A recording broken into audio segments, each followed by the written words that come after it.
ನನ್ನ ಜೊತೆ ಇಂಗ್ಲಿಷ್ ಓದಲು ಮತ್ತು ಬರೆಯಲು ಕಲಿಯಿರಿ ಎಲ್ಲಿ ಇವತ್ತು ನಾವು ಡೇ 11 ಪಾಠವನ್ನು ಕಲಿಯೋಣ. ಇವತ್ತು ನಾವು ಲ ಮತ್ತು ಳಕಾರದ ಕಾಗುಣಿತ ಕಲಿಯೋಣ. ಇಂಗ್ಲೀಷ್ನಲ್ಲಿ ಇವೆರಡು ಒಂದೇ, ಎರಡಕ್ಕೂ ಎಲ್ನಿಂದಲೇ ಉಪಯೋಗಿಸ್ತಾರೆ. ನಾನು ಒಂದೇ ಸರಿ ಓದ್ತೇನೆ, ಎರಡು ಸರಿ ಓದಲಿಕ್ಕೆ ಹೋಗೋದಿಲ್ಲ. ಈಗ ಲ ಮತ್ತು ಆ ಅಂದರೆ ಎಲ್ ಪ್ಲಸ್ ಎ, ಳ ಮತ್ತು ಆ ಅಂದರೂ ಎಲ್ ಪ್ಲಸ್ ಎ.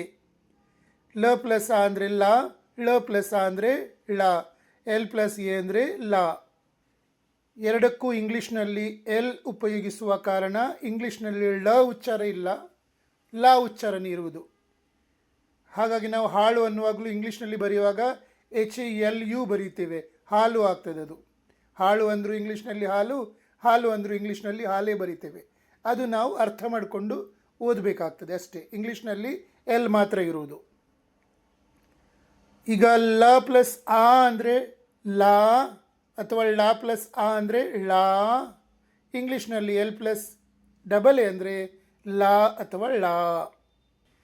ಲ ಪ್ಲಸ್ ಇ ಅಂದರೆ ಲಿ, ಳ ಪ್ಲಸ್ ಇ ಅಂದರೆ ಳಿ. ಇಂಗ್ಲೀಷ್ನಲ್ಲಿ ಎಲ್ ಪ್ಲಸ್ ಐ ಅಂದರೆ ಲಿ ಅಥವಾ ಳಿ. ಲ ಪ್ಲಸ್ ಇ ಅಂದರೆ ಲೀ, ಳ ಪ್ಲಸ್ ಇ ಅಂದರೆ ಳಿ. ಇಂಗ್ಲೀಷ್ನಲ್ಲಿ ಎಲ್ ಪ್ಲಸ್ ಡಬಲ್ ಇ ಅಂದರೆ ಲೀ ಅಥವಾ ಳೀ.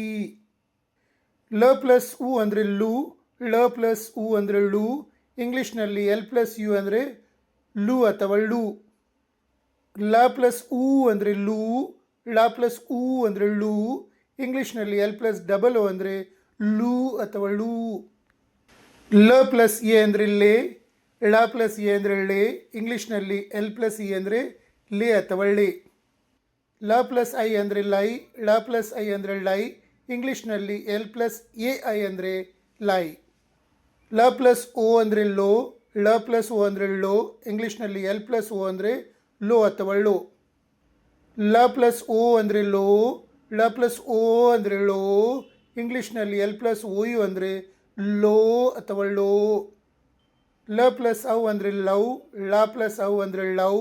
ಇಂಗ್ಲೀಷ್ನಲ್ಲಿ ಎಲ್ ಪ್ಲಸ್ ಎ ಯು ಅಂದರೆ ಲವ್ ಅಥವಾ ಲವ್. ಲ ಪ್ಲಸ್ ಅಮ್ ಅಂದರೆ ಲಮ್, ಳ ಪ್ಲಸ್ ಅಮ್ ಅಂದರೆ ಲಮ್. ಇಂಗ್ಲೀಷ್ನಲ್ಲಿ ಎಲ್ ಪ್ಲಸ್ ಎ ಎಮ್ ಅಂದರೆ ಲಮ್ ಅಥವಾ ಲಮ್. ಲ ಪ್ಲಸ್ ಅಹ ಅಂದರೆ ಲಹ, ಳ ಪ್ಲಸ್ ಅಹ ಅಂದರೆ ಲಹ. ಇಂಗ್ಲೀಷ್ನಲ್ಲಿ ಎಲ್ ಪ್ಲಸ್ ಎ ಎಚ್ ಅಂದರೆ ಲಹ ಅಥವಾ ಲಹ.